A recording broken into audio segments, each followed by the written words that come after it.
This is our final keynote speech. We've had wonderful keynote speakers all through these 3 days, and we thought we'd let you go on a high, which is why we have with us today Dr. MAHATHIR from Myanmar. And she is a surgeon, human rights activist and writer. She writes short stories, she writes non-fiction articles. She was also involved in Burma's turbulent politics, where she was a campaign assistant to Aung San Suu Kyi. And in 1993, she was sentenced to 20 years in prison. It's interesting, I was speaking to someone who was speaking to Dr. Ma at the festival, and I think they were talking about her time and her being sentenced to 20 years in prison. And her response was, well, you know, I only served 5.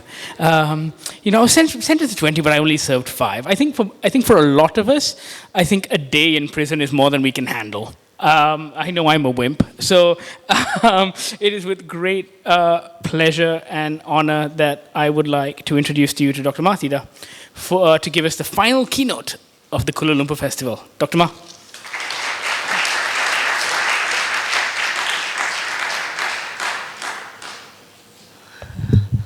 Thank you. Good evening, everybody. I think. Okay. Is that okay? Okay. Yeah. Okay. Yeah. First of all, I love to express my pleasure and gratitude for being here to make this lecture happen, and I'm also glad I'm thoroughly enjoy here. Indeed, as a native of Burma or Myanmar, the title, Freedom and Literature, seemed very surreal to us in the recent past. However, for me, literature itself, either creating or reading it, always relates to freedom. Literature itself is truly a medium which conveys, maintains, and appreciates freedom between writers and readers. Compared to other forms of art, literature is the most modest art form which mainly relies on or includes words only. For music, we need not only words but also a tune or song to have a song. For movie, we need more. But literature always simply does not include sound, color, motion, and image. Without the assistance required by music, movies, picture, and other art forms, words and sentences make themselves into literature. So, literature is a form of art which is free from dependency on any other assistance like sound, picture, colors. Without this assistance, how does literature work as an art which relates to readers and writers? The way literature connects people, writers and readers, or readers and readers, is with freedom. For a movie, the viewers need to just follow one scene after another in order to know it. Viewers are voluntarily forced to just look at the screen and accept the scene provided and the actors or actresses performing it as characters of the movie. For example, while watching the movie Gone with the Wind, viewers experience Clark Gable as Red Butler and Vivian Leigh as Scarlett O'Hara. But while reading the novel by Margaret Mitchell, readers could imagine anyone else or themselves as Red Butler or Scarlett O'Hara. Imagination through words is truly more boundaryless or free than imagination through pictures. While reading, readers have full freedom to imagine the literature or words as they comprehend them. Words and sentences alone encourage readers in their imaginative power, free in their right to use their preconceived knowledge to expand or add on the knowledge provided by the literature. For example, a simple sentence saying the sun rises can be imagined differently by different readers. But a movie scene of a sunrise can only be the same for every viewer. That is why literature is such a truly free art form for both writers and readers. And even among readers, the perception of a single work of literature will be different. According to their own private knowledge, readers try to imagine what the characters or setting of a novel look like, or also try to relate their experiences to the experience of the characters at a particular period in a short story, or also try to empathize with the feelings of the poet or writer in his or her poems. Even for a single work of literature, perception, feeling, and appreciation by different readers could be totally different or more or less similar. It is totally unpredictable, and so it shows the nature of freedom in literature. That is why I like to say literature is truly a freedom for both writers and readers, and even among readers themselves. However, publishing literature might not be related to freedom. For example, in my own country, we had the press scrutiny board, they call themselves press scrutiny board, for nearly 5 decades. This censorship board prohibited publishing some literature. In the early 1980s, it took from 1 to 2 years to get permission to publish a novel. Even with the permission, there will be much editing. Sometimes writers decided not to publish his or her own works because of immense and nonsensical editing by the censorship board. But at that time, for periodicals, for magazines and journals, we didn't need to submit manuscripts before printing, but we still did need to submit the print copy before distributing. In the early 1990s, the censorship board asked to remove paragraphs or whole short stories or articles from printed periodicals before distributing them. So we put black or silver ink over the paragraphs, or glued facing pages together, or ripped out some pages to remove them from the periodicals, magazines, and journals. In the early 2000s, the censorship board asked us to submit before printing any form of literature or books, including advertisement pages. So we needed to submit them 2 times before printing and before distributing. Then there were no more ugly magazine pages. All forced editing was finished before printing. So just before the censorship board abolished its process in mid-2012, a weekly current affairs journal would be submitted 3 times before it was printed and 1 time before it was distributed. That is why it is almost impossible to have regional papers in places very far away from the office of the press scrutiny board or where the people from the ethnic minorities live. For this reason, media or literature in ethnic languages is also almost impossible to establish. This process also prohibits not only the freedom of the press, but also pluralism in the press. For that reason, the investor or owner didn't want any editors who were willing to test tolerance of censorship board or take the risk to reprint or time and cost-consuming manuscripts. Then some editors refrain from accepting any literature or works which might be censored intensively.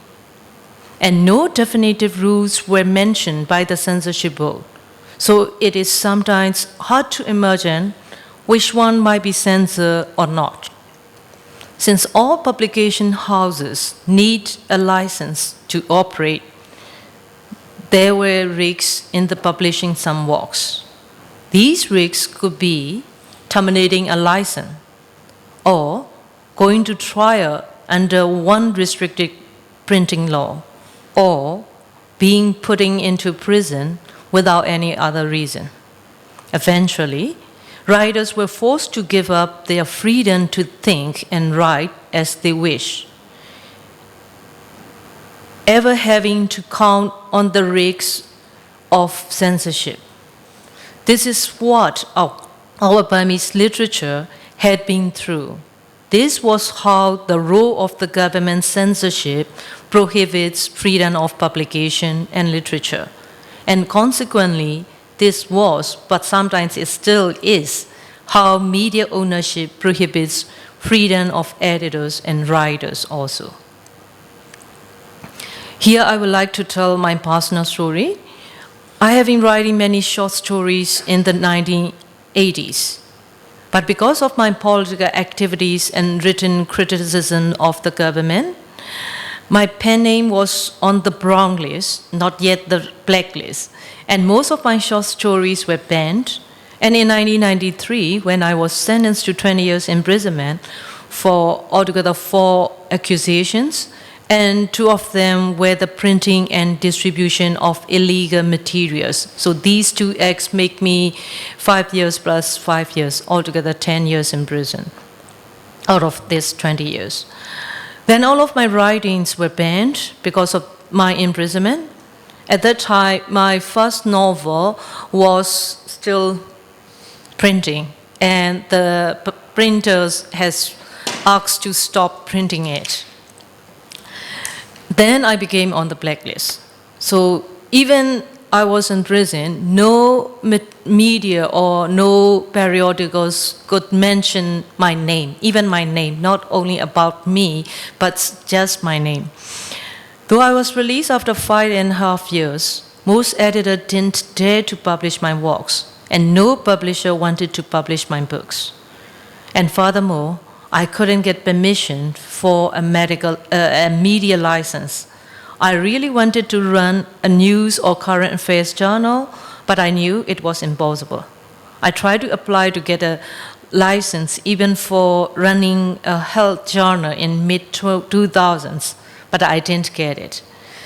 And because of the censorship board's very heavy pressure, neither did any publishers want me to be an editor of their publication. The Press Scrutiny Board had the power to refuse any works by particular writers to get published anywhere by any means.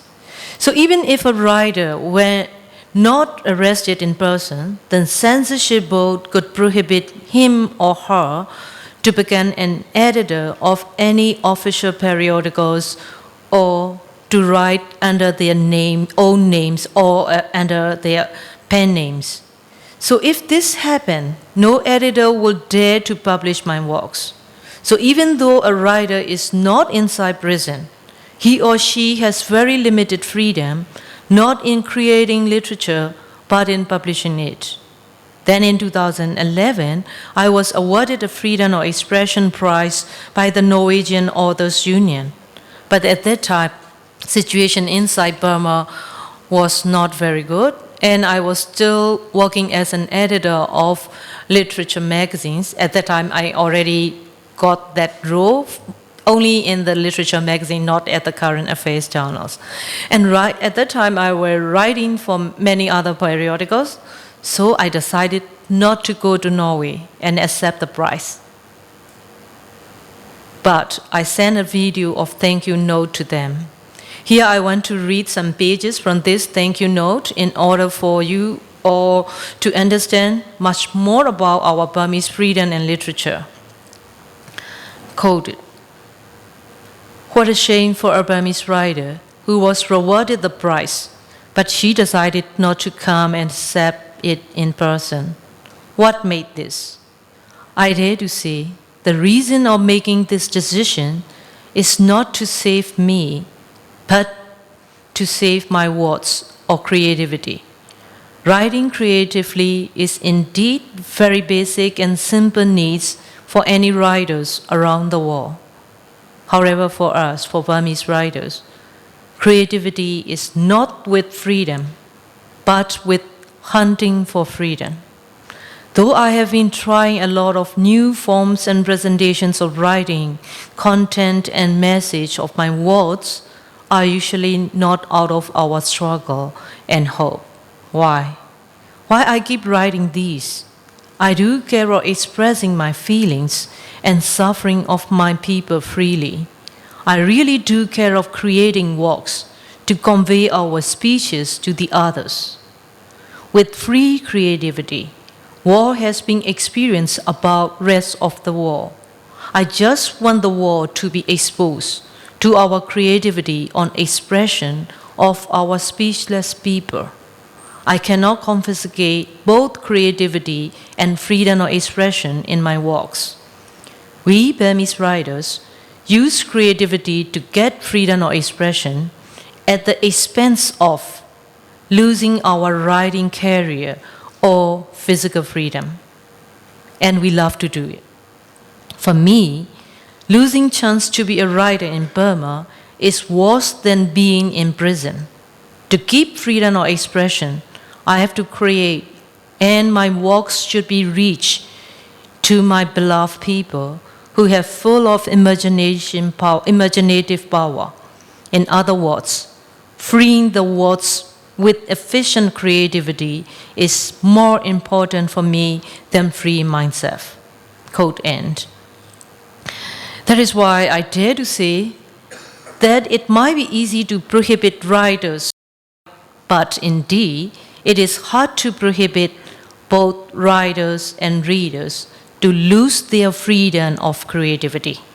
For writers, creativity in their writing itself always helps to expand the boundary of freedom permitted by censorship. So the Burmese literature, creativity is not because of the freedom we have, but it is for the freedom we want to have. And for readers, creativity in their imagination helps them to read between the lines, among the words, or even inside a vocabulary. For Burmese readers, imaginative power is a very basic need to understand or appreciate more about literature. For this, they just need freedom in their imaginative power. And for writers too, they do not need to get permission from the censorship board in order to be creative. So writers and readers remain free in their own creative and imaginative power through under a period of heavy censorship period. So in this sense, we can still say literature is a kind of art which can still hold freedom.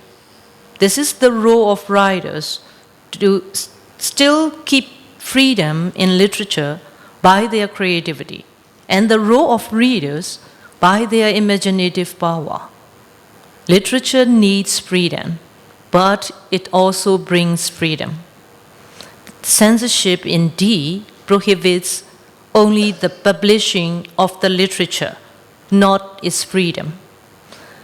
The free nature of the creation of literature and its appreciation still remains even in censored works. However, in order to have freedom of literature, we need more than one party to try hard.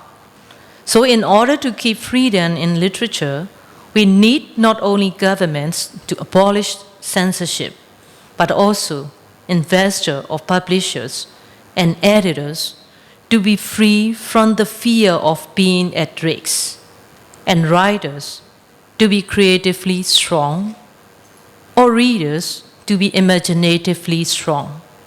Therefore, what we writers need in order to have freedom, both in creating and publishing literature, is also freedom or independence from fear, greed, hate, or dependency. Eventually, I would like to say this: freedom in literature is mutually interrelated and cannot separate from each other. Then we do not only to fight for freedom, but also to keep it in our literature. Let's be free ourselves to do the best for literature and freedom, or freedom and literature. Thank you. Thank you all.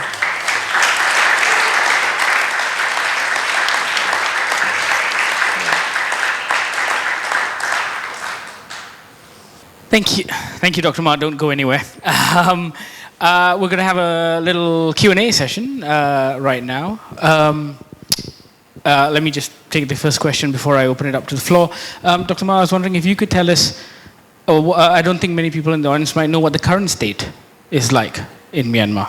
And you said, because we had Jan Steele here on Friday, and she was talking about what happened in Indonesia and how, you know, the Press Freedoms Acts were, the Press Restriction Acts were abolished, and overnight, I guess with press and literature, everything just became free at the snap of a finger. But what is it like at the moment in Myanmar? Quite hazy indeed, quite gloomy, like what we are seeing. You know, we were under censorship for nearly 5 decades. So what the people in Burma were exposed to is just pro or anti-government propaganda. They've never been exposed to true journalism or true press freedom. So even though they abolished the censorship process, they still keep some sort of the legislation. It still bars us from having true freedom, or we never feel we do have kind of the legislative backup. There is no guarantee for freedom of expression. It is just say in the Constitution recently, but no legislative guarantee or insurance. So, and then there was no school of journalism or no school for the creative writing. So people are not yet ready to cope with this a little bit strange situation. That's why even the government stopped the process of censorship, we're still fighting to have a true press freedom, media freedom. And just a very quick follow-up. Are you hopeful? How do you see the next, say, half decade playing out? It's also related to our education system. That's why I used to say, you know, our education system is so weak. Students, they don't have to read any extracurriculum things, materials. They just even don't need to read all of the curriculum to pass the exam. So the readership is so weak. So not only writers and the media personnel, but also the educators, the students, the parents, everyone, if we all keep trying in 5-year terms, that will be more promising than right now. All right. Folks, let's open it up to the floor. You all must have some pressing questions for Dr. Ma. Don't be shy. Oh, there we go. Not that far. Hi, my name's Jackie. I've been sort of following Burma issues, I guess, for 20 years. But recently I just read a really fascinating book, you may or may not know it, by a Western journalist called Finding George Orwell in Burma. Do you know, by Emma Larkin. Yeah, well, that's her pen name, yeah. And it really just fascinated me, both the understanding of Burmese people's hunger for literature under censorship or under a censorious sort of regime, and their just hunger for finding any books, no matter how old, and usually they were, because there's obviously been a lack of imported material, reading material, and a lack of locally produced material, but also this reverence for George Orwell was just amazing to sort of uncover. Can you comment on that? It was just bemusing for me both, and also that hunger for literature. Is that something that you think will continue now that there is hopefully a progression to opening up of publishing and journalism as more journalists, or as journalist students, I guess, are able to study and graduate? So is that likely to expand, and is that hunger for literature amongst the people really apparent? Is that, I'd like your comment basically on that book, if you, hopefully you can recall it. Your commentary on that and the understanding of a totalitarian regime that George Orwell had somewhat appeared to have predicted in Burma. Yeah, thank you. Thank you. Indeed, you know, throughout this nearly 50 years, there is no private-owned current affairs or news media. All news media run by the states. So that's why people are never being exposed to true journalism. They never being exposed to true news. That's why the hunger for literature is not much in these days. Throughout these 50 years, what they can have is your stories and some novels. Through this kind of aesthetic literature, we writers taking part not only as a writer but also as a journalist, we just pass some news through our aesthetic literature, because there is no alternative independent news media in Burma for ages. So right now, people just hunger for the news, current affairs. So they are thirsty for information, and the news is now overwhelming.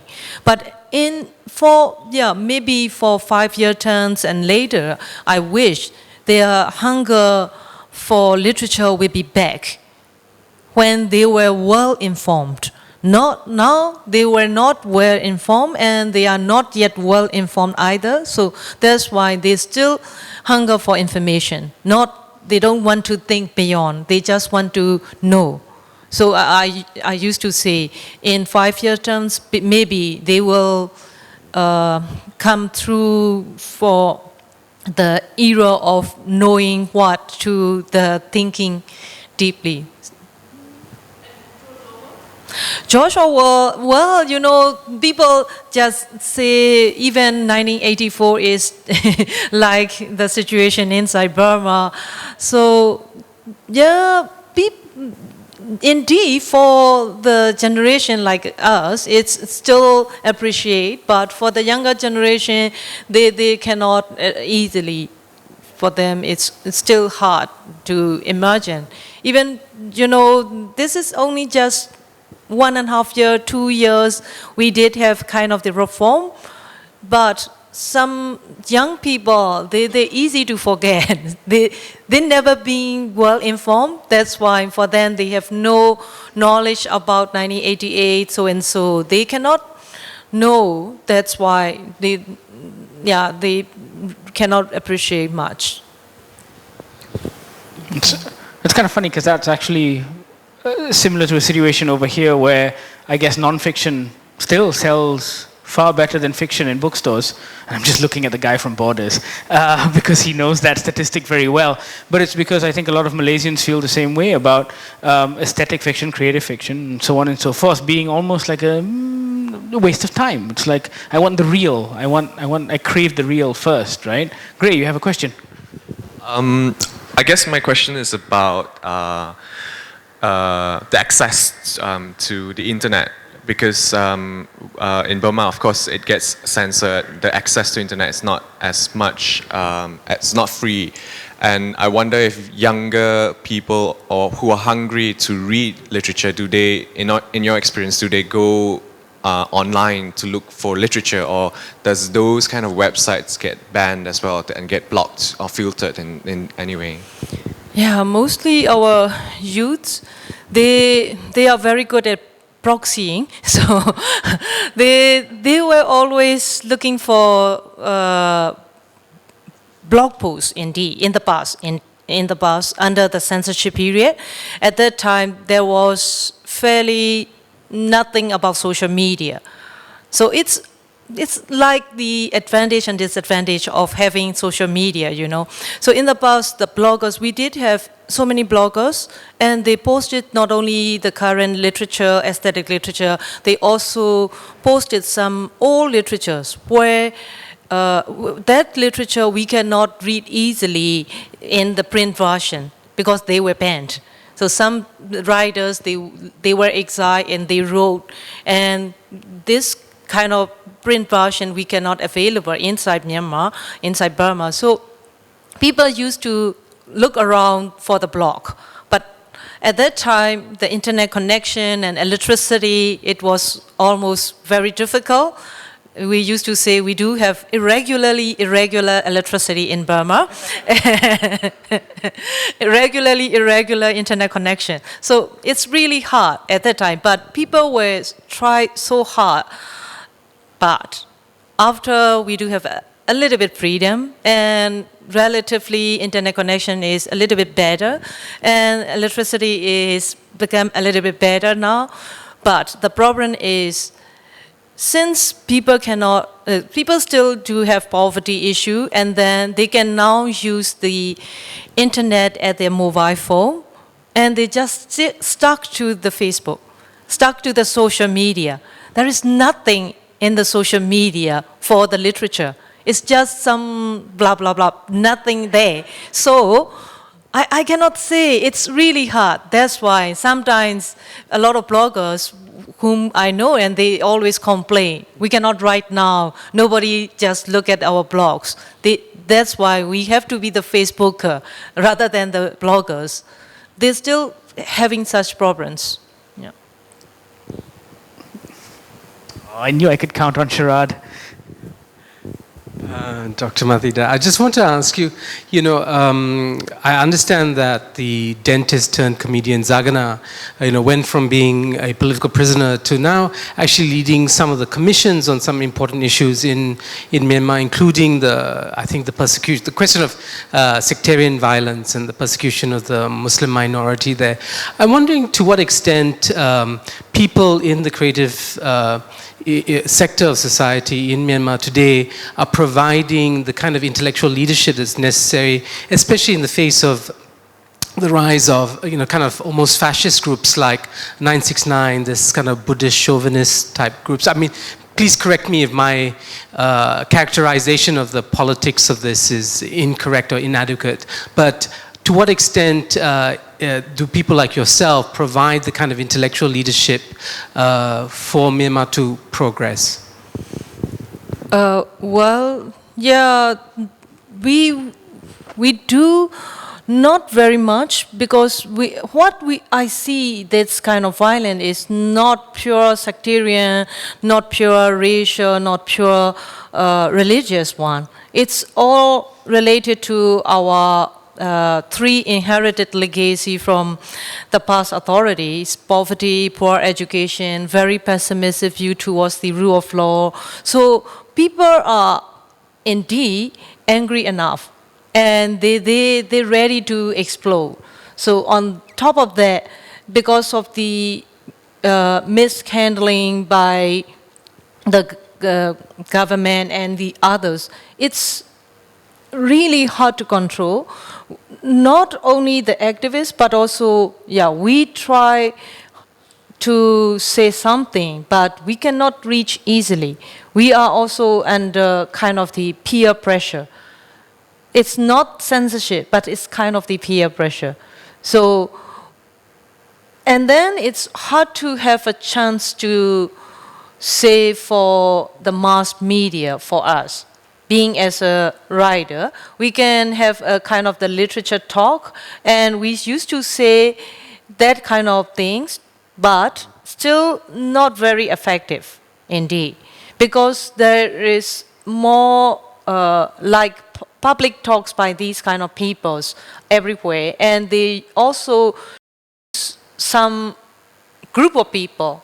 Indeed, not all people inside Burma are ready to do violence. This is the very selective group of people, and we don't know who they are. We don't know who's behind them, but we can make sure that they are the very selective people and they are not residential people. For example, like if one violence happened in one city, these people, we don't know where they are from. They just came there, they just appear and show up and did the violence and they left.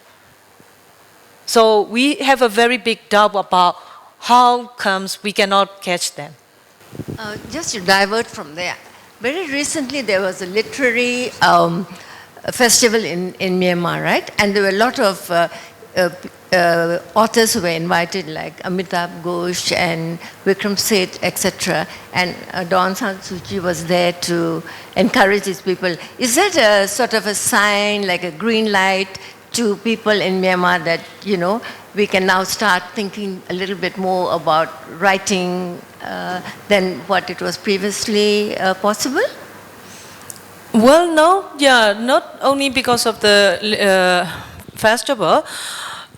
Since 2010, you know, we do have a kind of very long tradition of having literary talks in all over the country, inside all over the country, indeed. But it was stopped after 1988. And then that tradition came back to us since 2010. So for the International Literature Festival, it's not the sign, but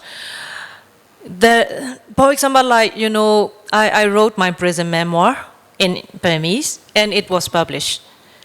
I submitted the manuscript before the censorship process has been abolished. And the press scrutiny board say nothing, no, yes, no, no, no, something like that. They were kept silent until, as soon as they finished the censorship process, we publish it. And it's printed again and again till now. But there is nothing, no serious repercussion back to me. So it's totally at your own risk. They can make anything under any law, because as I said in the afternoon, for having an email account, you can be charged for 15 years imprisonment still. And they didn't yet abolish the 1962 Printing Act. So according to 1962 Printing Act, we need to submit everything in advance before we print. So now I print it and I distribute it already. Not only me, there are a lot, all other books. Now we don't need to submit before printing. So it's very contradictory and that's why I say gloomy. We don't know. They can still apply. So many things happening, but no legislative backup. That's all I can see, yeah. Dr. MAHATHIR, one thing has struck me throughout your speech, the gloom and the doom, and you still have hope. My question is, how did you keep that hope alive, especially when you were imprisoned? You didn't know when you were going to be released at all. And if I remember well, you were ill. And then when you came out and you were released and nobody wanted to print anything, nobody wanted to have anything to do with you, they didn't want to know you, didn't want to hire you, how did you keep your hope alive? That is my question. And you say, be brave, continue, be brave, write. You have the freedom. You stop us, you don't want to print me, you don't want to publish me, but I still have my freedom to write. How did you keep that alive? I would like to know. Well, you know, since I believe that we still don't have freedom yet, I still have to keep my freedom alive. I cannot ask anyone to have freedom, so I just rely on myself to have my freedom, to protect my freedom, to protect the freedom of my people. So even in prison, I think, you know, to be frank, some of my friends, they were arrested, and in early days, I was arrested in 1993. So we were under military government since 1989. So some of my friends, they were in the prison and they were released in 1992. There was kind of a very restricted general amnesty in 1992. So after they were released, they kept talking about their experiences. And I wish I could be in prison to write a prison memoir. So when I was sentenced at the trial, I was a bit happy, you know. Hey, I got that chance. Now I have this chance. So that's why, for this reason, my prison memoir is quite rich indeed. Every detail, because I have this mood. Whatever I face, I keep reminding me, please don't skip your chance. You still can write a prison memoir. That's why you have to be alive. If you die, you couldn't make it. So I have to be alive.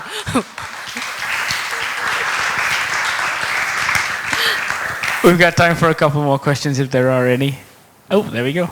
Hi, Dr. Ma. I'm Douglas. Nice to meet you. Earlier you were mentioning something about writing being a means to freedom, right? So I'd just like to ask you, what does a free Burma look like to you? How would you imagine it? Having all basic human rights and having sustainable peace among different communities, I mean ethnic communities or different religious, different racial communities. So that would be my free. And on top of that, it's free press or media freedom. Greetings, Dr. Ma. My name is Nahari. I just have a question, kind of like follow up to some of the previous questions. Like, I'm just wondering, because you know the world is hearing a lot about Burma opening up.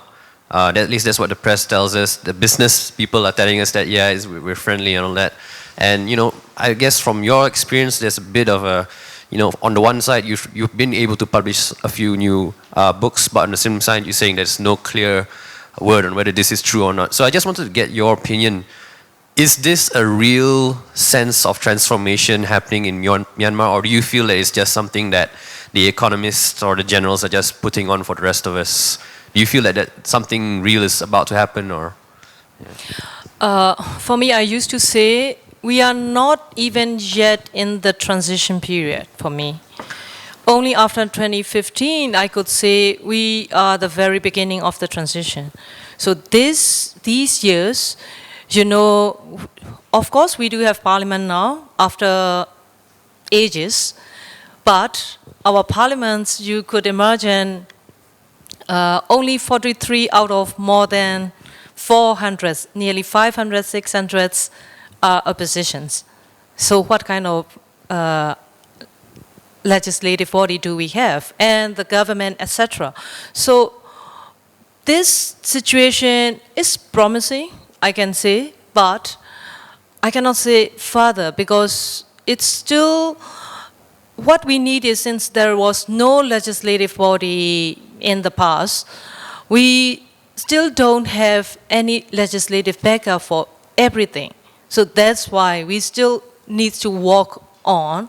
And only after 2015, I can say we already in the transition period. Right now, you can see all the ministers, they are all ex-military guys. So it's still on our way.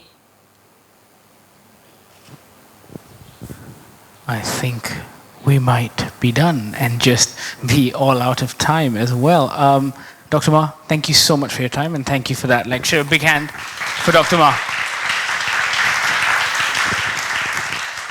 Ladies and gentlemen, welcome to Word, the Kuala Lumpur Festival, and thank you very much for being a part of this panel, and of course to the Edinburgh World Writers Conference as well.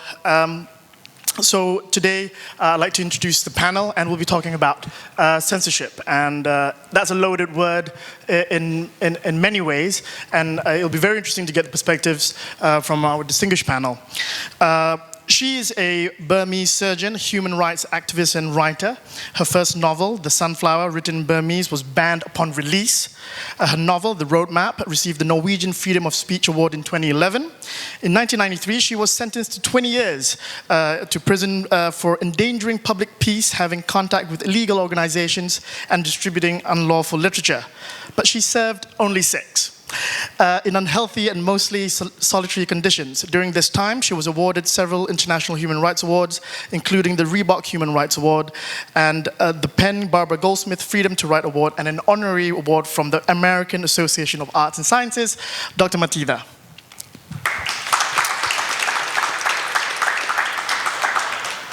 An award-winning poet, a novelist, musician, and broadcast journalist from Philippines. He has 3 published collections of poetry: Subterranean Thought Parade, Shadowboxing in Headphones, and Insectimo. He also released a novel called Super Panalo Sounds, published by UST Publishing House in 2011, which was listed as a finalist in the 31st National Book Awards in the Philippines. He has won many, many awards. If I would to read them, we would have no panel.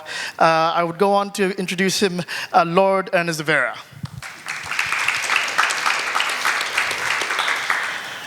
Next, of course, is an award-winning British writer. She's been here over the past couple of days giving some great workshops and talks. A graduate of Cambridge University, where she studied classics and philosophy, and before becoming a teacher, later specializing in teaching children and dyslexia, which she did for 16 years. She has a long-standing fascination with the human brain, and her examination of the teenage brain, Blame My Brain, published in 2005, was shortlisted for the prestigious Aventus Prize. Please welcome Nicola Morgan. And last but not least, a well-known leader in many non-governmental organizations, such as the Malaysian AIDS Foundation, which she led from 1994 to 2005. She's currently an active socio-political blogger. She continues to write in her bi-weekly column called Musings in the Star newspaper since 1989, which I'm sure since then she has been spiked a few times, perhaps. As an author, she has published several books and compilations, including In Liberal Doses, 50 Days, and most recently, the best-selling Telling It Straight, the one and only Marina Mahathir. So folks, in the discussion today, we'll be exploring what impact censorship has on the state of writing and literature in Malaysia, the region, and the world. Now, at least within the context of Malaysia, censorship is very much part of our daily lives within academia, the mainstream press, creative works, advertising, even in cinemas. But as a result of several decades of institutionalized censorship, be it via archaic legislation, of which is utilized by insecure governments, the small and progressive freedoms that have recently emerged still fails to stem the tide of self-censorship. And while we internally try to juggle what we say, there's also a very real aspect of censorship by harassment. I mean, sometimes when you wake up on a Tuesday morning expecting to have a regular day at work, the last thing you expect is to be arrested by religious authorities before lunch. But you know, some call it intimidation, others describe it as efficiently meeting your KPI before the fasting month. So I'd like to start with the question on the other side of censorship, and that of freedom. For literature to survive and thrive, how much freedom is truly necessary? And how essential is it considering the varying degrees of censorship that we already abide by, be it here or in the West? Marina, would you like to start? Dr. MAHATHIR?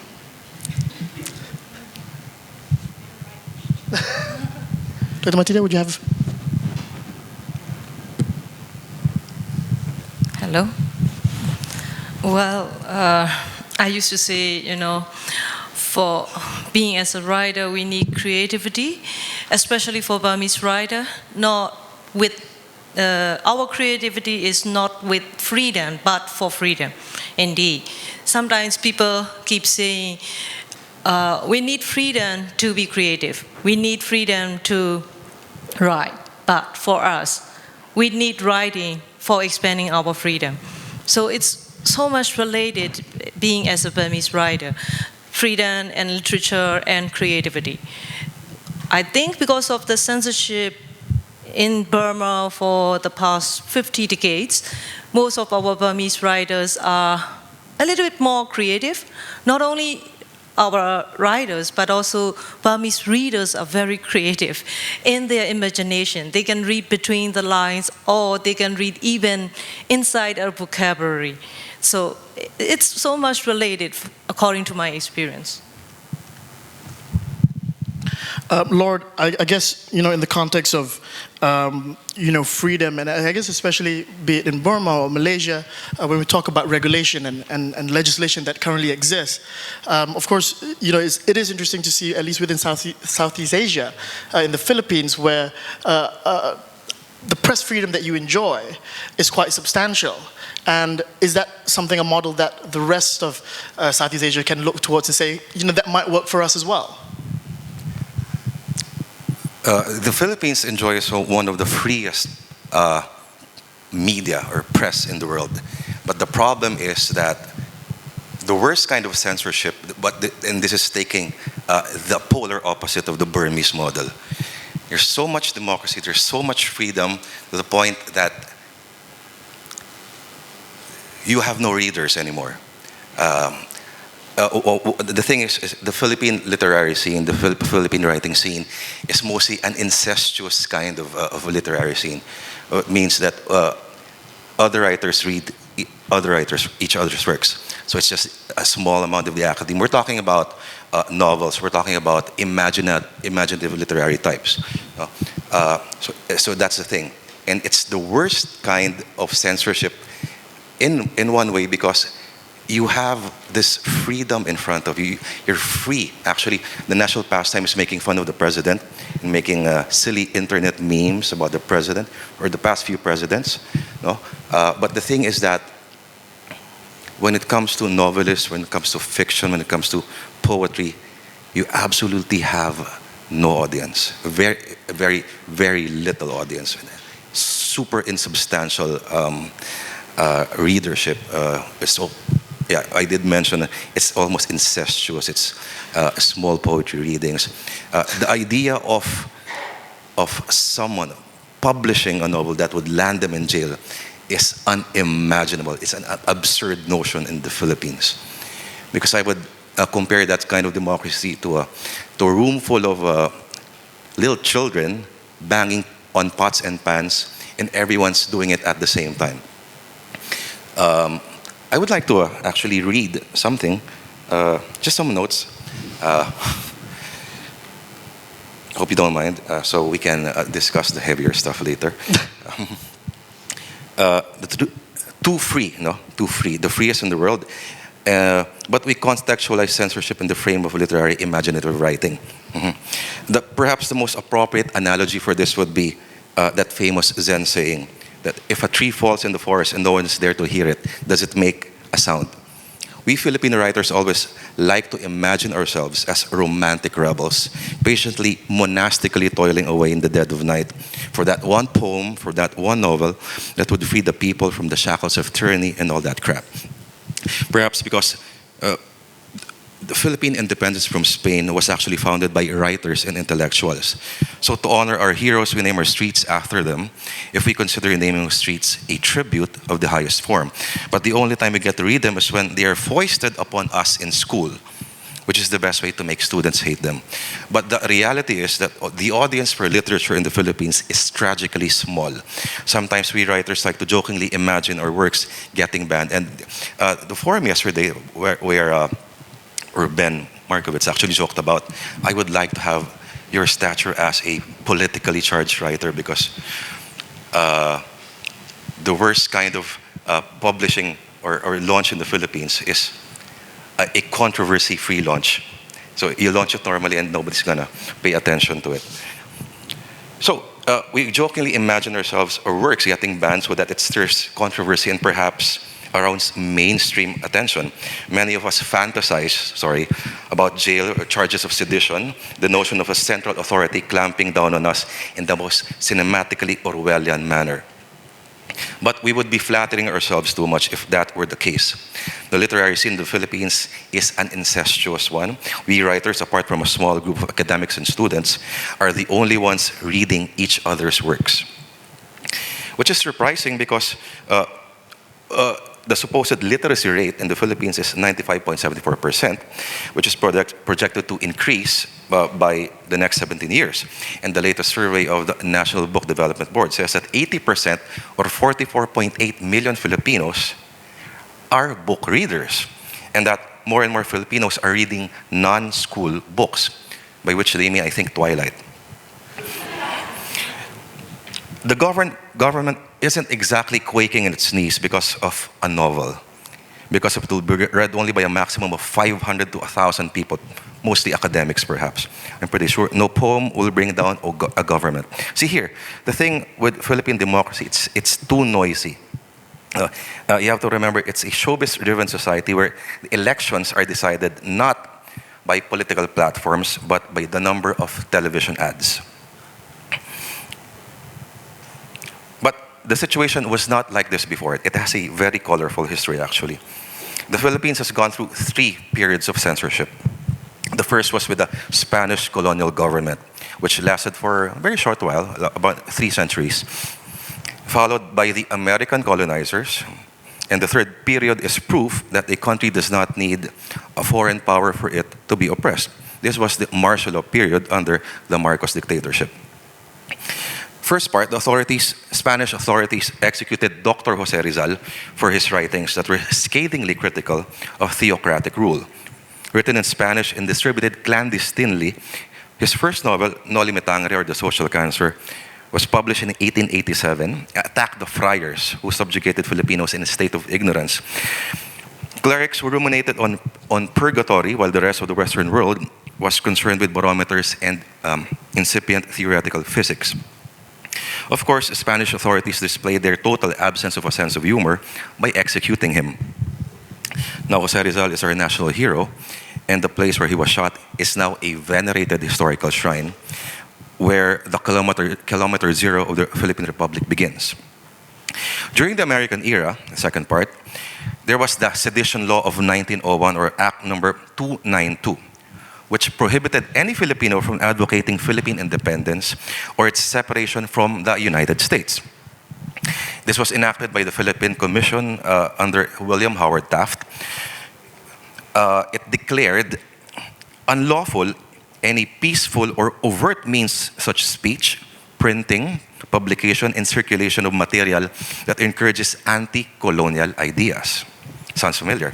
This law imposed death penalty or long jail sentences for any wise guy who happens to harbor any nationalist ideas.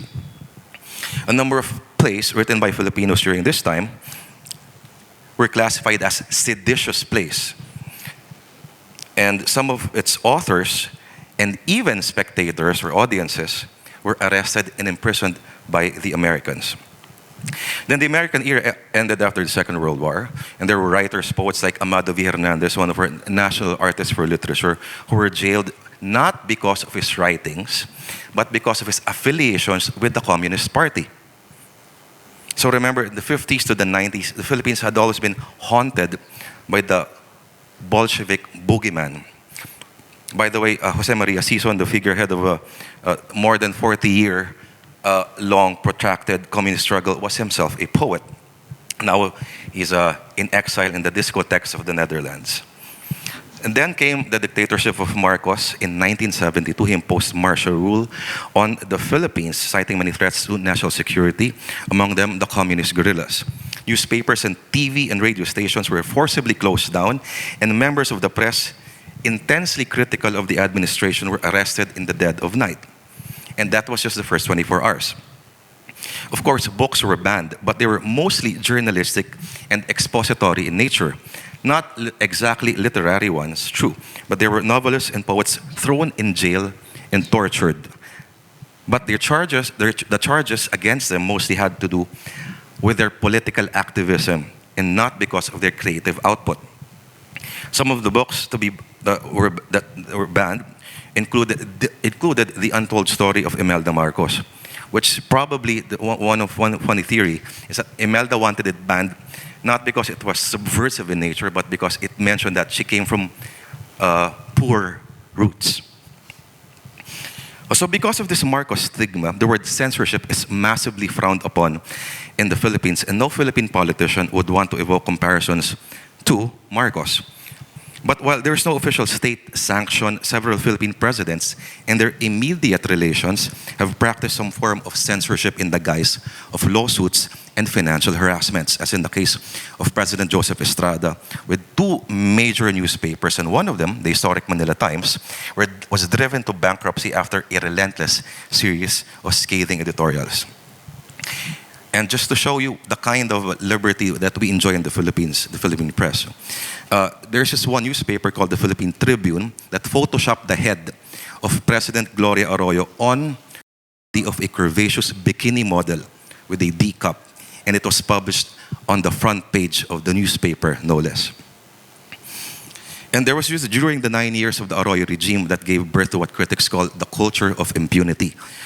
While the regime issues no repressive command, there was an underlying laxity in terms of chasing or prosecuting criminals. And there was, Human Rights Monitors reported a total of 903 extrajudicial killings and 193 enforced or involuntary disappearances. But to this day, no one has been brought to court. And there is emphasis on slow grinding of the wheels of justice. But the other dangerous form of censorship happens at the local level. And it is censorship the worst kind because it usually comes in the form of a bullet. You write or say something bad against the President of the Republic, no, nothing's gonna happen. But you say something bad against the mayor or the governor or the local chief of police and you're dead. And the body count continues to this day, especially in far-flung provinces that have become fiefdoms of long-entrenched local warlords. Lord, I'm just going to just step in there. And I guess, a lot of it that you've mentioned is about, I guess, those three periods of censorship. And I guess in the context of Philippines, it's almost generational to some degree. Nicola, is there a sense of that generational aspect that our attitudes towards censorship will change in the same way that what my grandparents would look at it in the same way my parents and now me and future generations, will that change, and has that changed in the West? I can only speak from the point of view of the UK. I don't think that young people anyway are particularly interested in censorship. They don't really know what it is, they read what's there, and they don't really realise whether censorship is around. I think in the UK at the moment, I can identify with some of what Lourdes was saying. For example, it is equally, I think, inconceivable that a novel would be banned, a novel or poetry would be banned for its content. But what we have in the UK are very, very strict libel laws. And so when you're writing non-fiction, even if you're writing your blog or whatever, you have to be incredibly aware of what you can and can't say. And I think it's right to say that the UK libel laws are different and more stringent than the libel laws in pretty much any other Western country, to the extent that if you're accused of murder, the prosecution has to prove that you're guilty. But if you're accused of libel, you, the defendant, have to prove that you were innocent. You have to prove that you weren't committing libel. And so, for example, recently there was a very well publicised case where the author and journalist Simon Singh had written something very negative. He'd been looking at a whole load of good scientific research about chiropractic, and he had written a very negative article dismissing any value in chiropractic at all. And he was taken to court, sued by the British Chiropractic Association for what he had said in his article. Now, eventually, after 2 or 3 years, and a vast amount of people, writers, every type of person standing up on Twitter, on Facebook, in every way to support him, and also having to donate an awful lot of money because it's extremely expensive to defend a libel case. Eventually, that case was dismissed. But that was a very public example of how our libel laws really can threaten freedom of speech. So it becomes more of a problem for non-fiction writers, for article writers, and for ordinary people going about their daily business on their blog or whatever, because we're all writers now. So the libel laws in the UK are one of our big problems at the moment. We are supposed to have free speech and a free press, but there are limitations on that. In fact, I copied a paragraph from Wikipedia, the limitations on free expression in the UK. The exceptions to free expression, and I have shortened this, are threatening, abusive or insulting words or behaviour intending or likely to cause harassment, alarm or distress, or cause a breach of the peace, sending any article which is indecent or grossly offensive with an intent to cause distress or anxiety, incitement to racial hatred, religious hatred, terrorism, including glorifying terrorism, treason, including encompassing or imagining the death of the monarch, or advocating for the abolition of the monarchy, sedition, obscenity, indecency, including corruption of public morals, outraging public decency, defamation, restrictions on court reporting, including names of victims and evidence, scandalizing the court by criticizing or murmuring judges, I'm not quite sure what that is, harassment, privileged communications, trade secrets, classified material, copyright, interesting for writers, patents, military conduct, and limitations on commercial speech such as advertising. Apart from that, we have free speech in the UK. Nicola, I'd like to gain some insight on, I guess, as a person who writes for the demographic of children and teenagers, I imagine there is, within that demographic itself, a certain amount of censorship as well about what is appropriate and what is not. And do you approach that particular audience with the same degree of censorship, and whether that is actually something that will be sustainable, or will that change over the course of time? I mean, when I came to think about this topic, and I felt quite unprepared and not the right person to talk about censorship, because I thought, I'm not censored, am I? And then I remembered that I'm a children's writer. I'm censored all the time in my writing. But then, more widely, aren't we all censored all the time anyway? From the moment when we're a young child and our parents say to us, no, don't say that, and no, that's rude to say that, and you mustn't, ask an adult their age, all of these things that are, and they'll be different in different societies, no doubt, but we are, as humans, and in our efforts to get on with people and to live in harmony as much as possible in our societies, we are constrained by, we bring those constraints upon ourselves, we manage to live with them. And certainly as a writer for children, I have to do that very much. But I'm entirely comfortable with that, perhaps because as a UK writer, writing for the UK and American market largely, although anyone in the world is very welcome to read my books, and I wish they would. I guess that there are fewer restrictions for us. I mean, I don't feel that there's anything that I can't talk about or write about in my teenage fiction. That is probably not the case, and yesterday I did a workshop on writing for teenagers, and most of the audience were local to Malaysia, and so they would have a different context within that they have to write. But I think that we manage within that, and as writers, we are censoring ourselves all the time, whoever we're writing for. We are selecting and deselecting. Everything that we have written is censored by ourselves because we have chosen not to write the other words that we didn't write. We've chosen to write those words. So I'm comfortable with that, and it feels a completely different situation from the situation where you're afraid because you will be arrested. I mean, I don't even feel part of that same conversation because I don't have that fear. In fact, you were talking about the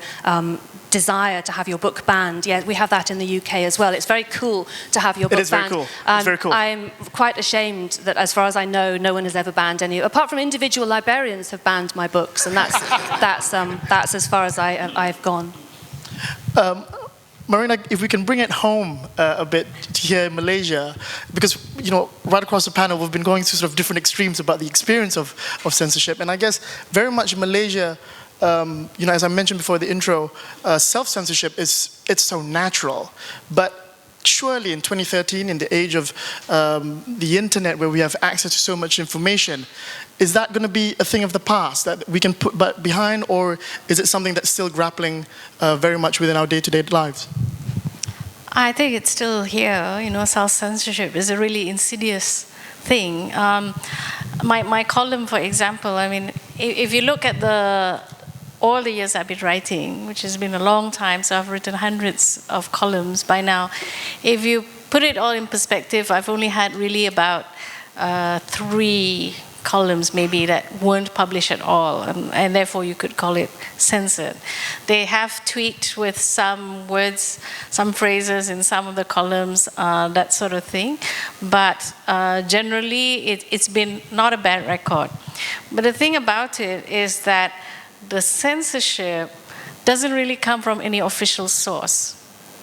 It comes from, it's a form of self-censorship on the part of the paper that I'm published in, because they have non-official sources who harass them and threaten all sorts of things. And given the history of the paper, you kind of understand it because they have been shut down before.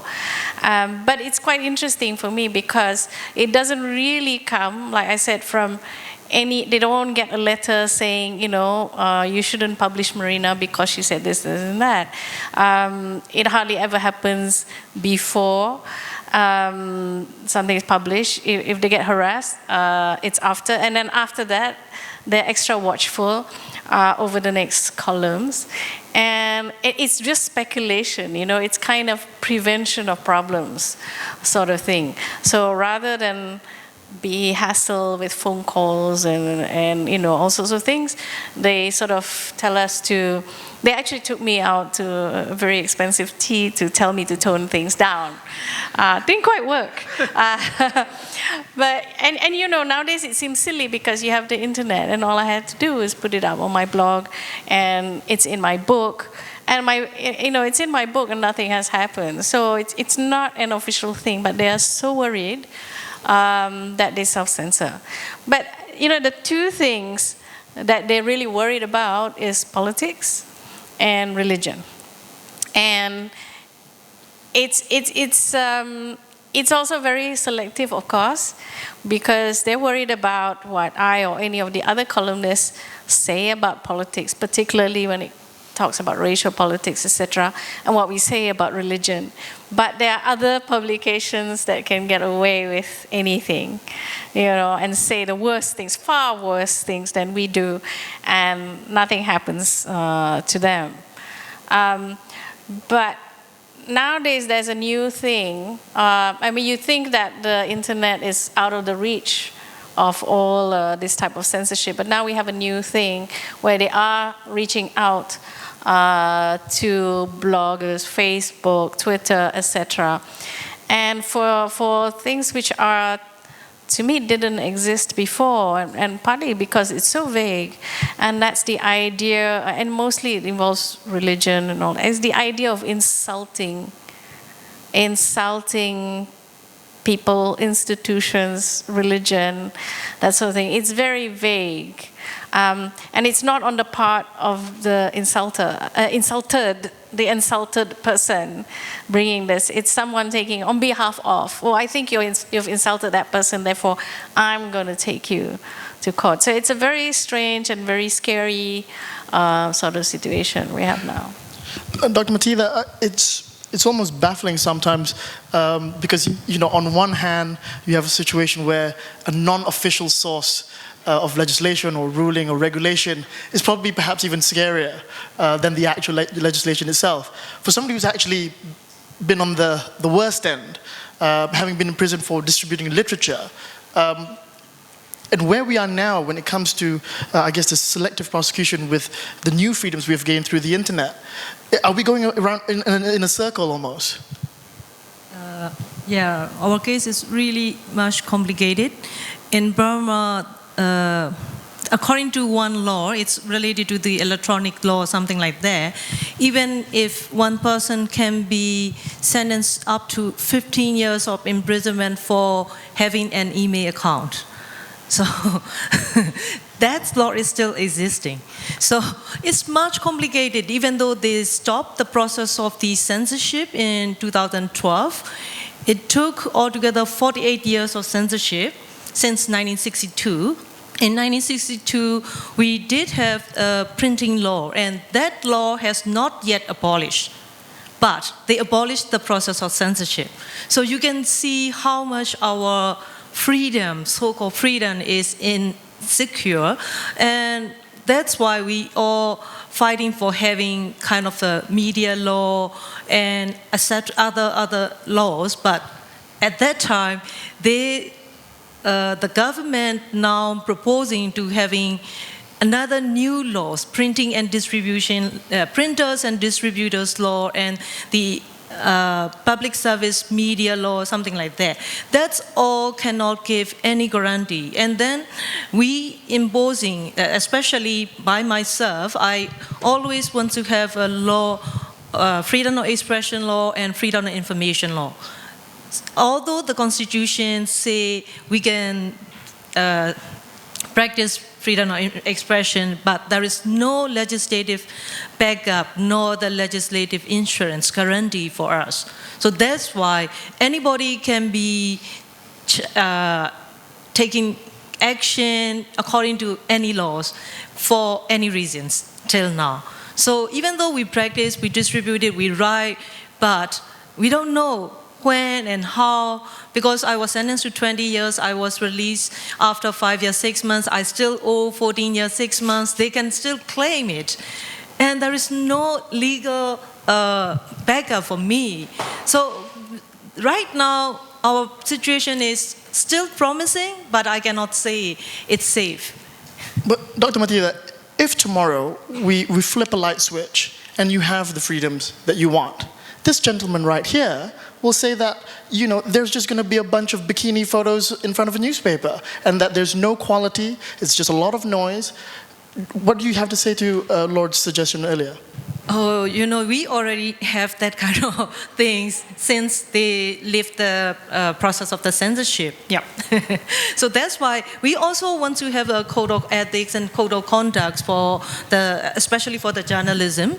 And I used to say, indeed, I always feel like the government is so much taking responsibility for us.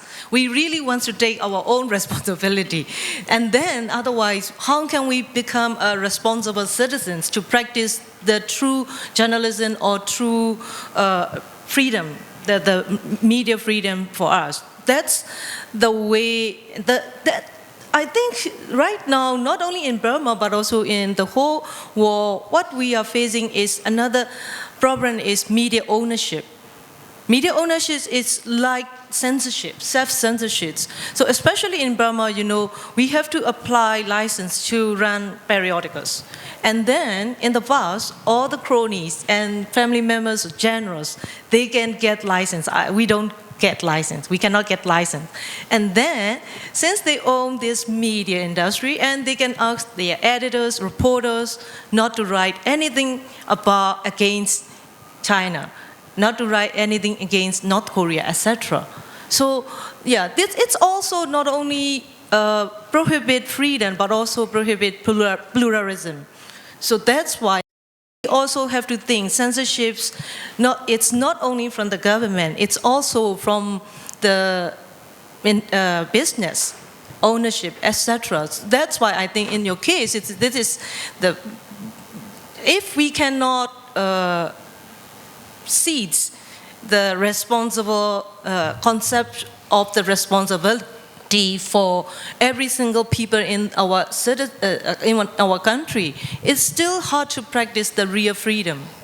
Lord, I mean, you were talking earlier before about the press having too much freedom, and as a result, nobody's reading, it's very incestuous, and I guess the only readers are writers amongst themselves.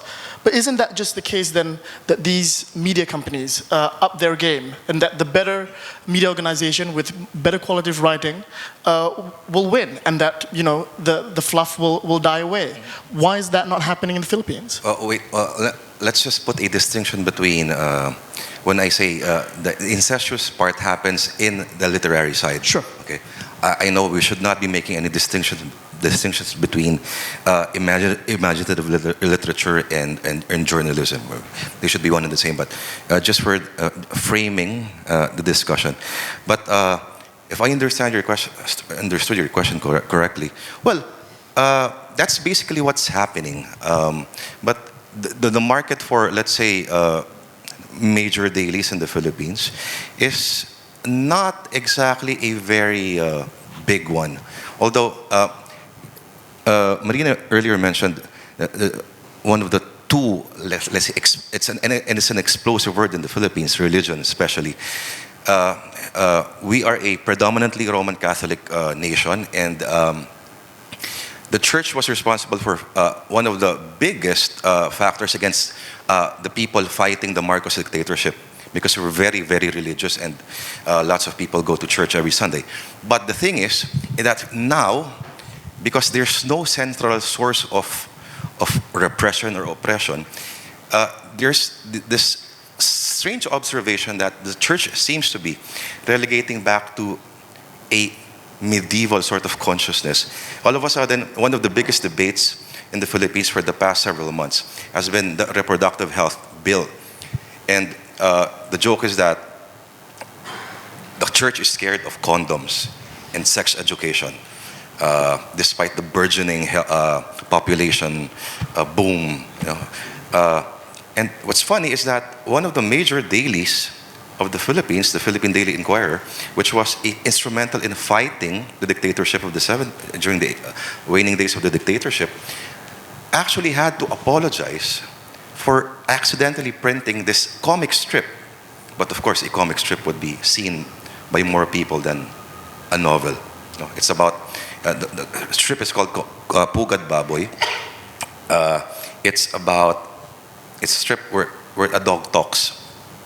It's about talking dog and really fat people insulting each other. But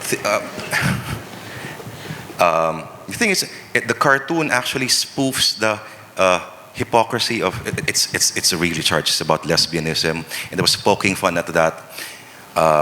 And this paper, who stood up to 3 different presidents, actually had to say sorry to a Catholic institution for accidentally printing this relatively harmless comic strip. So there's, I think, renewed fear in a clerical authority of sorts, and that especially happens during elections, because many politicians are in fear of offending the priests. So you have silly things like,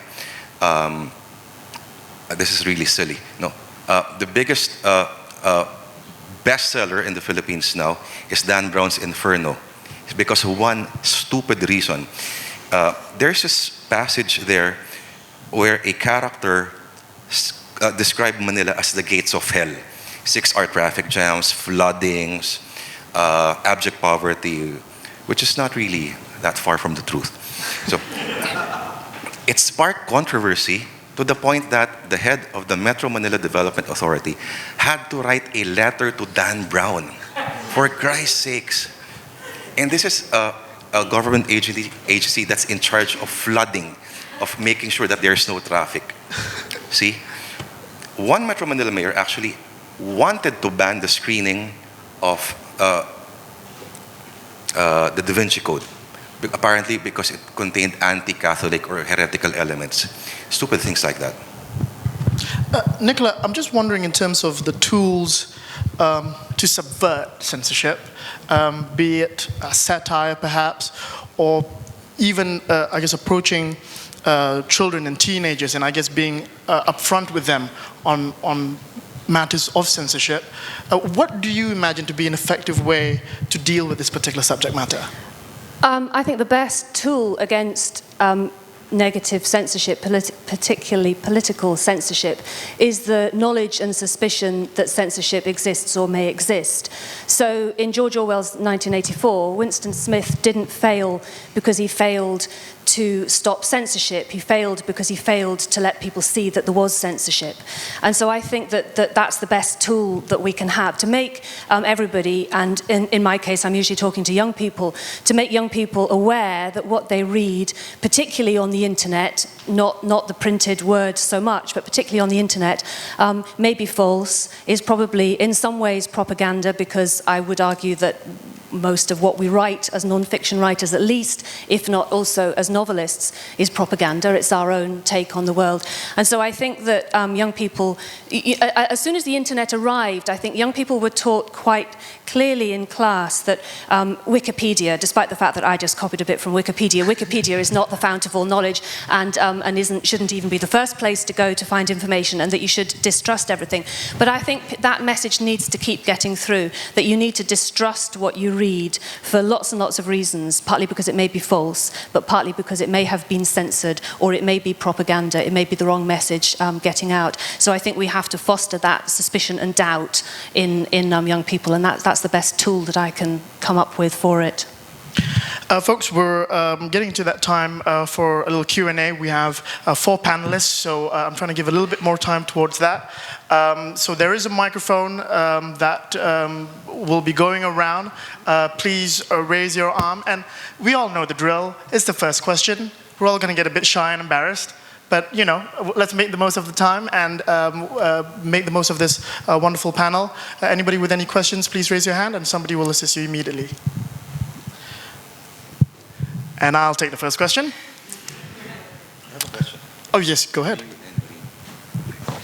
This kind of self-censorship, this has been developed, I mean, this has been many, many layers of probably time and education. But where do you think this comes from?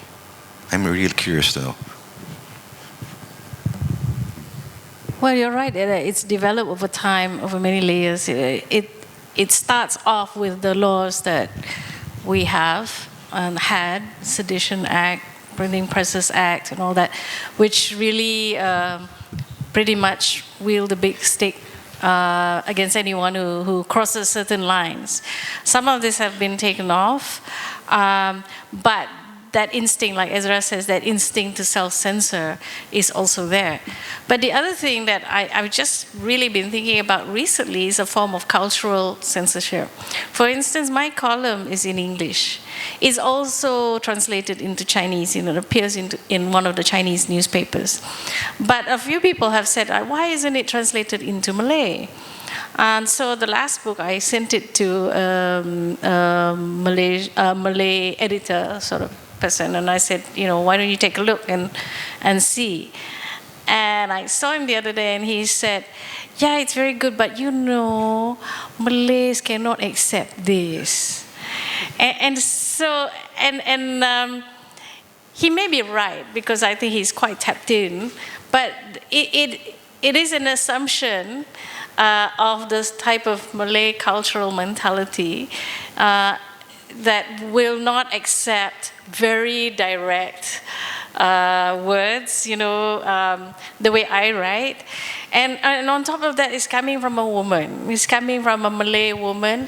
We have to fit a certain type of stereotype of a Malay woman, and a woman who talks directly and talks about politics and religion, for God's sake, and complains about it.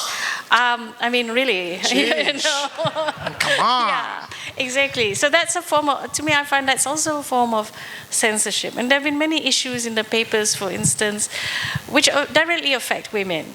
Child marriage. Recently, there was this whipping of women in the for incest and all sorts of things, and really there are very few women's voices that come out, and when they do, you get slammed back. Sometimes slammed back by women who are basically trying to delegitimize us by saying, you don't know anything about this subject, so you should shut up. And in fact, that's one of the most insidious forms of censorship, that you don't know anything about this subject because you didn't go to the right institution. Especially within the community as well. It feels stronger. Almost, yeah, always within the community, yeah. You knew that you were going to be in big trouble when you published that book. So why'd you do it anyway? Well, you know, when I had the publishing house, the big thing about what Marina said was, you know, if it gets translated into the Malay language, you know, it's going to be a bit difficult. But, you know, at the same time, I want Harry Potter to be translated into the Malay language. I want Stephen King, and I want, you know, fun stuff. Because, I mean, if you're watching a film and their subtitles with ridiculous scenes, I mean, the message gets in there anyway. And I think it's perhaps even harder, with words where you have to use your imagination. So I think in publishing books of fiction and non-fiction from English into Malay, we published books that were New York Times bestsellers. We published books that were sort of somewhat controversial but relevant perhaps because of the cultural and similarities within the communities. So I pay attention to the content, and I leave it to the audience to decide whether they can handle it. If you can't handle it, you don't buy it.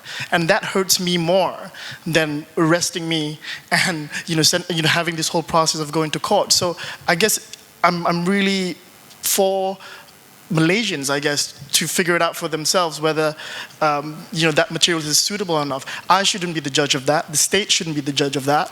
And certainly religious authorities and stuff have no say in that. Because if they take away that choice, then they will begin to take other choices for you. Questions, anyone? Nicky Chong? Hi. Hi, I've just got a question in general, just to follow up a bit on what Marina was talking about, because a lot of the discussion I heard just now was on systematic censorship. So we're talking about legislation, we're talking about laws and the state. And then there was the other thing about self-censorship, which is the individual. But I think in Malaysia, as an example, and I'm kind of curious to see in your countries, the other three countries, if you encounter this, but we find that what happens is a lot of times that we publish things, and I used to be a journalist, so I've faced that as well, that sometimes the state doesn't care or they don't act on it. The individuals, the companies and all let things through, but then we have to deal with people making complaints about it. And this is not just a letter to the editor or anything else. In Malaysia, we have this culture where I cannot imagine, I don't think any other countries in the world where we have a police force that deals with as many police reports complaining about things that they read about and hear about in the media. And I wonder, and it's for me, I'm just curious because for me in Malaysia especially, we're dealing with so much of talk about freedom of expression, and we want to be able to voice out, we want to go on the streets and protest and things like that. At the same time, we have to deal with a lot of these things. NGOs who have no credibility, we've never heard of them before, sometimes form just to respond to something like that. I wonder whether you guys encounter that in your countries, and how do you all deal with it in the whole context of things? Thank you. Definitely, that is something that we encounter in the UK. So and it won't be from an organisation, it will be individuals on Twitter or Facebook. So someone will make a stupid remark, an offensive, homophobic or racist or anti-religious remark on Twitter or something. And it's clearly a stupid remark and no one noticed it because the person didn't have more than 20 followers. But if one of those 20 followers then tells a few other people, suddenly it becomes massive news. And we've had a load of cases. There was one during the Olympics last year when some silly person, quite young, said something silly about Tom Daley, one of our divers. And that became a police issue, not because the police were looking for it, not because the police would have cared, but because as soon as someone complains about it, if it crosses one of these lines that have been drawn, and the lines have been drawn more tightly in recent years because of fear of terrorism and fear of offending anybody, those are the two big things in the UK, then if someone has complained about it, then the police have to take action.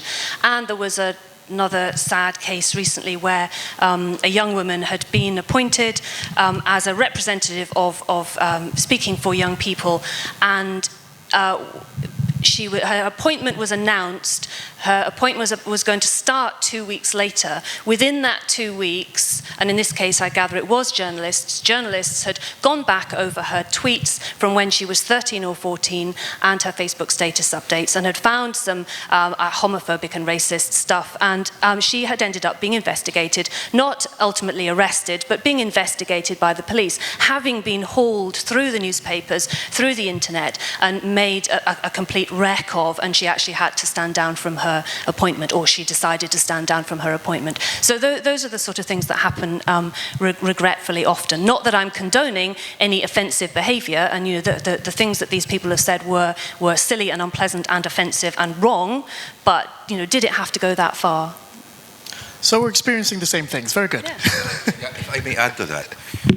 That's what is being called right now, because there's such a thing as surveillance. Surveillance meaning there's a central eye watching over everyone. what is happening now is surveillance. It's S-O-U-S. It's from under, surveillance. It means you have little different eyes spread all around, and those little different eyes, anonymous eyes, they become Big Brother. So right now, Big Brother is you. Big Brother is us. So the same thing always happens in the Philippines. Because of YouTube, some way forgotten issue would be resurrected. And that's right, from a small clip that nobody actually noticed, nobody saw, nobody watched, it becomes amplified into a big issue on which everyone will jump. And it becomes front page headlines, and it's things. So it's surveillance, it's everyone, it's Big Brother is us. Next question. Testing 1, 2, 3. Testing 1. Okay, right. Thank you. I wanted to find out whether any of the writers sitting on the panel there, and of course I do know that the writer from Burma has gone into jail, would risk their lives going into jail to make sure that they are publicized. Because that's the whole self-censorship issue came about because I think people are afraid of going to jail, simple as that, and that's a very legitimate fear. We mustn't forget that in Malaysia, back in 1994, our present Chief Minister of Penang, Lim Guan Eng, was jailed for sedition for being critical of the former Chief Minister of Malacca, who was accused of statutory rape. Yesterday, 2 people were arrested for sedition, one a past member, another a student activist. The good thing is that over the past few months, magistrates, only months, this last few months, magistrates are now turning down the request by police to put them in remand. At least magistrates are saying no, investigate, no need to put them in remand. So I can see that the judiciary is also responding in a more sensible way, in a more fair way. But my question is, jail, when you're risking, that you could be jailed, then surely what do we do then? How kind of support can we give writers? Can I answer that and say, I'll hold my hands up and say, no, I absolutely wouldn't. I am too much of a wimp for that. But what I would like to do, though, and it is very much connected to that question, is pick up the question from the audience when this same debate happened in Jaipur. And a man in the audience who was from Nepal said that he felt that anyone who has a national or international platform and a voice, an ability to speak without the fear of being arrested, jailed or whatever, has the duty to do so. So I guess that's what I'm happy to do, and that's why I'm happy to be here, despite having originally thought I didn't have a right to be here. I'm very happy to be here and play a really, really tiny part in doing that. So I think that is the best that I can dare to do, and no, other than that, I'm too much of a wimp to risk anything worse. My answer is, I'll burn the bridge when we get there. Yeah, for having a true freedom, not only for individual person, but also for the others, we have no choice. We have to write at the risk of our own physical freedom, because I prefer to have freedom of my words or walks rather than my own freedom. So we have to write, no choice. Wow, I'm feeling a bit of a wimp right now sitting next to Dr. MAHATHIR, but okay. We have a question. Yep, go ahead. Hello? Hello? Hello? Yeah? Okay. I'm kind of interested in censorship as a sort of non-sexy subject, because it's a very sexy subject, it's quite, there's sort of glamour attached to it. But my question is, what is the intersection of legislation with culture? So how do they reinforce each other? Because I've done some research into banned books in Malaysia. So I've been tracking the number of banned books, and since 1971 until 2013, we've banned a total of 1,519 books. And over time, this is something that you can actually track. Whereas I find that the conversation about censorship is usually very anecdotal, so it's very, we're always reacting towards it, sort of never one step ahead. Like we don't think about it in terms of how it, our society is shaping how we censor each other, and how censorship is shaping us as a society. So yeah, I'm just wondering how you think about that. Thank you. Well, you probably know more about this than I do, but intersection between legislation and culture, I think it's always a very close relationship. No, I mean a lot of legislation does come from some sort of cultural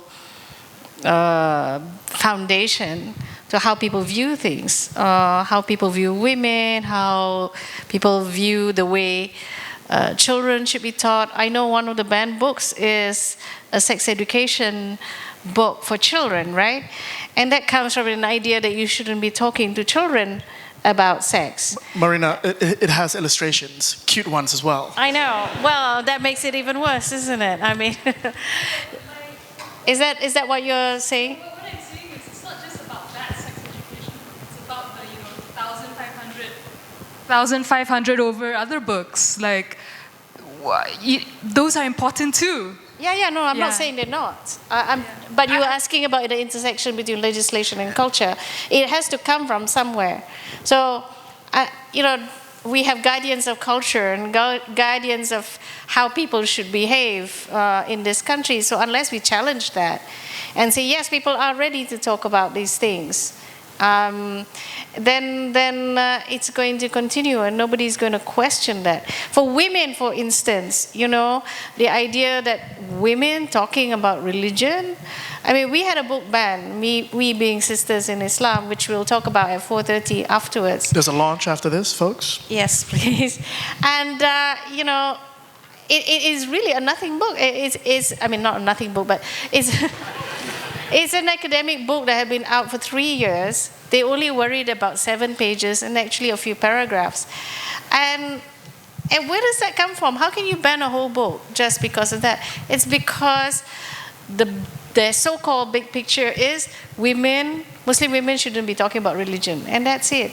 So this is the sort of thing that we have to keep fighting. And like Ivy says, nowadays actually the judiciary is getting better, and we actually won the court case. We went through the highest level. So there are some sane minds in this country, but if we don't fight back, then it'll never change.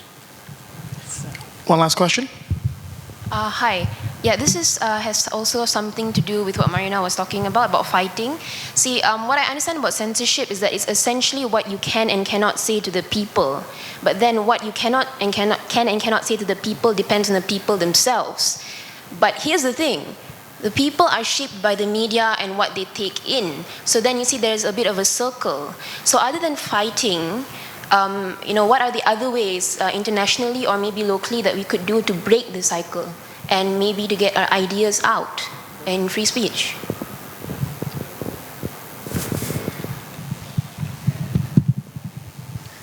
Clearly, we're not quite sure how to break the cycle, but we're working on it. Hang on. Just give us a second. Well, yeah, it's true. That's why I say everybody has to be very responsible for what we are doing.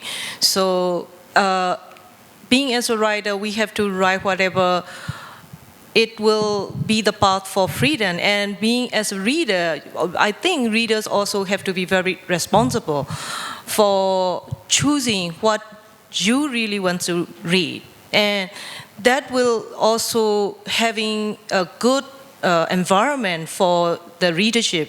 Otherwise, it's really hard to reach somewhere we wish to have. So that's why I think the key elements in this is the education systems for every country. So we can see the concept of the freedom in press since in the elementary school or secondary school. Otherwise, we will go through the cycle again and again. Final thoughts? I think you break the cycle by having conversations such as the one that we're having. And the internet, for all its downsides, also has that huge upside that allows us to have those big conversations and to keep them going. And it becomes an evolution. Nothing is going to be changed, and all countries are different anyway, and different things need to be changed in different countries in different ways at different times. And that can't all happen at one point. But these big conversations between countries and on the internet, and allowing everyone to see what freedom is like, and allowing governments to recognize that actually when their people have freedom, it doesn't make the government weaker, it makes the government stronger, it makes the whole society stronger. Those things they evolve into something that becomes something that more people believe and become truth. I think I'm getting the signal that it's that time of the day that we will have to end this panel, and I'd like to have everyone join me in thanking Dr. THIDA, Lord VEYRA, Nicola Morgan, Marina Mahathir. This has been the panel on censorship at the Kuala Lumpur Festival.